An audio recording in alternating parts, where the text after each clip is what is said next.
दक्षिण भारत के राज्यों में एक अजीब सी बेचैनी दिखाई दे रही है। केंद्र की मोदी सरकार की नीतियों के चलते दक्षिण भारत के राज्य जिनकी अपनी अलग भाषा और अपनी अलग संस्कृति है, वो अब परेशान दिखाई दे रहे हैं।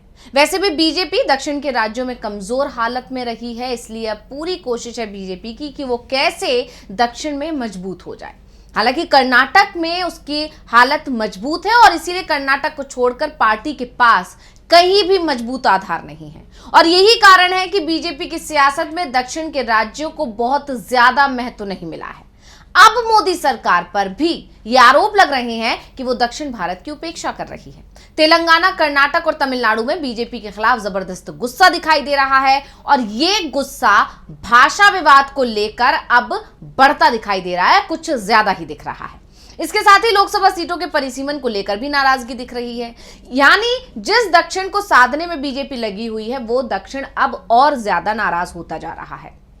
तो क्यों दक्षिण भारत के राज्यों में मोदी सरकार के खिलाफ बढ़ता जा रहा है गुस्सा? क्यों इंडिया गठबंधन मोदी सरकार पर दक्षिण के साथ सौतेला व्यवहार करने का लगा रहा है आरोप? आज हम इन्हीं सवालों को लेकर अपनी स्पेशल रिपोर्ट में करेंगे चर्चा। नमस्कार, मैं हूं अंशिता। पहले विवाद भाषा को लेकर है। संसद के बजट सत्र के दूसरे चरण की शुरुआत हो गई है और शुरुआत से ही नई शिक्षा नीति को लेकर सदन में बवाल मचा हुआ है।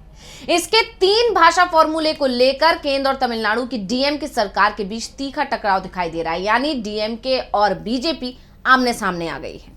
लोकसभा में प्रश्नकाल के दौरान डीएमके के सांसद टी सुमति ने एक सवाल उठाया, जिसमें उन्होंने ये दावा किया कि नई शिक्षा नीति जो है उसके विरोध करने के कारण तमिलनाडु को करीब 2000 करोड़ रुपए की शिक्षा निधि से वंचित किया गया है। यानी उन्होंने ये आरोप लगा दिया कि अगर सरकार की बात नहीं मानी जाएगी, केंद्र सरकार की, तो वो इस तरह से भेदभाव करेगा या फिर सरकारों को, जो गैर बीजेपी शासित राज्य हैं, उनकी सरकारों को परेशान करने की कोशिश करेगा। जवाब में केंद्रीय शिक्षा मंत्री धर्मेंद्र प्रधान ने डीएमके सरकार पर बेईमानी और छात्रों के भविष्य के साथ राजनीति करने का आरोप लगा दिया। यानी कहा जा सकता है कि संसद के अंदर आरोप प्रत्यारोप का दौर देखने को मिला। अब जब धर्मेंद्र प्रधान ने आरोप लगाया तो फिर डीएमके सांसदों की तरफ से जवाब आ गया और इस बार जवाब में सदन के बीच में आकर नारेबाजी शुरू कर दी डीएमके के सांसदों ने और प्रधान के बयानों को झूठा करार दिया। प्रधान के बयान से नाराज डीएमके सांसद कनिमोझी ने मीडिया से भी बात की और मीडिया से बात करते हुए क्या कुछ कहा, पहले सुन लेते हैं। Yes.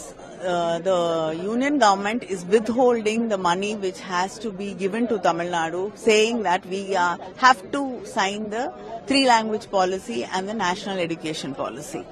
They are ruining the future of the children of Tamil Nadu.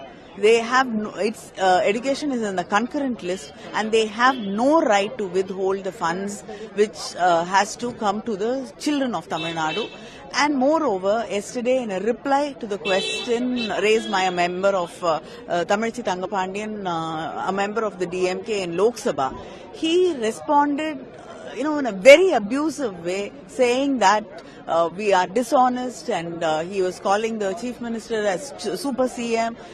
He said that Tamil Nadu people and our MPs are uncivilized. This is not what we expect a union minister. This is not the language we expect him to be speaking, and this is totally undemocratic. We demand an apology. Thank you. उन्होंने कहा कि हमारे CM और हमारे सांसदों के खिलाफ इस्तेमाल किए गए शब्द भयानक है। शिक्षा मंत्री ने हमें और तमिलनाडु के लोगों को असभ्य और अलोकतांत्रिक कहा है। ये वो शब्द नहीं थे जिन्हें हम इस देश में किसी भी इंसान के खिलाफ इस्तेमाल कर सकें। ये सबसे ज्यादा अपमानजनक शब्द हैं जिसका इस्तेमाल किया गया है। हमने कई बार केंद्र को साफ किया है कि हम नई शिक्षा नीति और 3 भाषा नीति को स्वीकार नहीं कर सकते। हम किसी भी भाषा के खिलाफ नहीं हैं। भाषा का मामला राज्य का अपना विषय है, इसलिए हिंदी को थोपने की कोशिश ना करें, जो भारत में लोगों के एक हिस्से की ओर से ही बोली जाती है। तमिलनाडु में 2 भाषा नीतियों का पालन किया जाता है, अंग्रेजी और तमिल। तमिलनाडु में शिक्षा का स्तर अच्छा है, हमारी अर्थव्यवस्था भी अच्छी है, हम ऐसी टिप्पणियां मंजूर नहीं कर सकते। यानी डीएमके के सांसदों की तरफ से संसद के अंदर यह साफ साफ बता दिया गया कि केंद्र सरकार जो हिंदी थोपने की नीति अपना रही है, हिंदी थोपने की जो कोशिश कर रही है, उसे स्वीकार नहीं किया जाएगा। वहीं धर्मेंद्र प्रधान के बयान के बाद बीजेपी के नेता भी असहज दिखाई दे रहे हैं। खास तौर पर तमिलनाडु बीजेपी अब डीएमके के सवालों का जवाब नहीं दे पा रही है। यानी धर्मेंद्र प्रधान के बयानों ने अपनी ही पार्टी के नेताओं को अब मुश्किल में फंसा दिया है। बीजेपी की एक और चिंता उसके एआईएडीएमके के साथ फिर से गठबंधन करने को लेकर भी है। दोनों ही दल इस गठबंधन के लिए तैयार हैं, लेकिन अगर हिंदी का मुद्दा जारी रहता है तो तमिलनाडु की पार्टी को बीजेपी के साथ जाने में मुश्किल हो सकती है। यानी कोर वोटर हाथ से छिटक जाएगा अगर बीजेपी के साथ खड़े हो गए तो बीजेपी को अभी भी राज्य के एक बड़े वर्ग की तरफ से बाहरी उत्तर केंद्रित पार्टी के रूप में संदेह की दृष्टि से देखा जाता है। यानी वहां के लोग अभी भी बीजेपी को उतना ज्यादा एक्सेप्ट नहीं कर पाए हैं।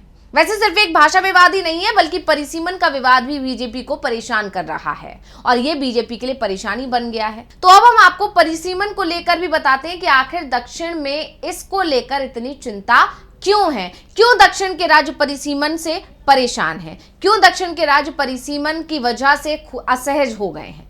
दरअसल 1971 के बाद 2026 में लोकसभा सीटों का फिर से परिसीमन होने वाला है और जैसा कि नियम है किसी भी राज्य की जनसंख्या के अनुपात में उस राज्य में लोकसभा की सीटें तय की जाएंगी, क्योंकि जनसंख्या का जो फॉर्मूला है वो पूरे देश में समान रखा जाता है। इसलिए दक्षिण भारत के राज्य अब डरे हुए हैं। उन्हें इस बात का डर लग रहा है कि जनसंख्या नियंत्रण के कारण उन्हें सियासत में बड़ा नुकसान हो सकता है। इसी के चलते तमिलनाडु के मुख्यमंत्री एम.के. स्टालिन ने पिछले हफ्ते कहा था कि लोगों को अब तुरंत बच्चे पैदा करने की जरूरत है। 8 मार्च को आंध्र प्रदेश के सीएम ने भी कहा है कि महिला कर्मचारियों को बच्चों की संख्या की परवाह किए बिना मैटरनिटी लीव दी जाएगी। एक टीडीपी संख्या ने तो तीसरा बच्चा लड़की होने पर 50,000 रुपए और लड़का होने पर 1 गाय देने का ऐलान भी कर दिया।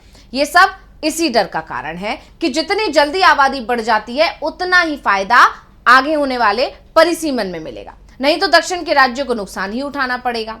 तमिलनाडु में इसे लेकर डर का माहौल दिखाई दे रहा है और उसका सबसे बड़ा कारण इसी बात से समझा जा सकता है कि अभी मध्य प्रदेश में लोकसभा सीटों की जो संख्या है वो 29 है, जबकि तमिलनाडु में मध्य प्रदेश से 10 सीट ज्यादा यानी कि 39 है। लेकिन अगर जब परिसीमन होगा और जनसंख्या के आधार पर होता है तो तमिलनाडु में सीटों की संख्या अगर बढ़कर 43 होगी तो मध्य प्रदेश में ये संख्या 47 हो जाएगी। यानी सियासी दबदबे में मध्य प्रदेश तमिलनाडु से आगे निकल जाएगा, जो कि अभी पीछे है। और यही कारण है कि दक्षिण भारत की जो पार्टियां हैं और जो विपक्ष है वो परिसीमन के सपोर्ट में नहीं है। उनका मानना है कि परिसीमन हुआ तो बीजेपी को फायदा होगा। 27 फरवरी को कर्नाटक के मुख्यमंत्री सिद्धारमैया के भी बयान आया। उन्होंने कहा कि बीजेपी दक्षिणी राज्यों को चुप कराने के लिए परिसीमन को हथियार की तरह इस्तेमाल कर रही है। बीजेपी को परिसीमन से कैसे फायदा मिलेगा इसे ऐसे समझते हैं। परिसीमन के बाद लोकसभा में 888 सीटें हो जाएंगी, यानी बहुमत का आंकड़ा तब हो जाएगा 445। 2024 में बीजेपी को कुल 240 सीटें मिली थी। इनमें से 118 सीटें हिंदी पट्टी के राज्यों यानी कि काऊ बेल्ट से मिली थी, यानी 49% सीटें सिर्फ हिंदी बेल्ट से मिली थी। मान लीजिए परिसीमन के बाद बीजेपी 2024 का ही प्रदर्शन दोहराती है तो उसे काऊ बेल्ट में ही 219 सीटें मिलेंगी, यानी बहुमत के लिए जो जरूरी सीटें हैं उनमें से करीब 50% सीटें बीजेपी इन 8 राज्यों से ही हासिल कर लेगी। और इसी वजह से दक्षिण के जो राज्य हैं वो डरे हुए हैं और जो पार्टियां हैं खासकर विपक्षी दल वो डरे हुए हैं कि अगर परिसीमन हुआ और जनसंख्या के आधार पर हुआ तो बीजेपी के लिए ज्यादा फायदा हो जाएगा। और जैसा कि हम जम्मू कश्मीर में जब परिसीमन हुआ तो उसको देखा भी जा चुका है। जम्मू में सीट्स बढ़ाई गई जबकि कश्मीर में ज्यादा सीट्स बढ़नी थी, वहां कम सीट्स बढ़ाई गई। और इसी वजह से परिसीमन और भाषा विवाद इन 2 मुद्दों के चलते दक्षिण में बीजेपी के खिलाफ नाराजगी बढ़ती दिखाई दे रही है। तो रिपोर्ट आपको कैसी लगी हमें कमेंट करके अपनी राय जरूर दीजिएगा। इसी के साथ मुझे दीजिए इजाजत। देखते रहिए डीवी लाइव। नमस्कार।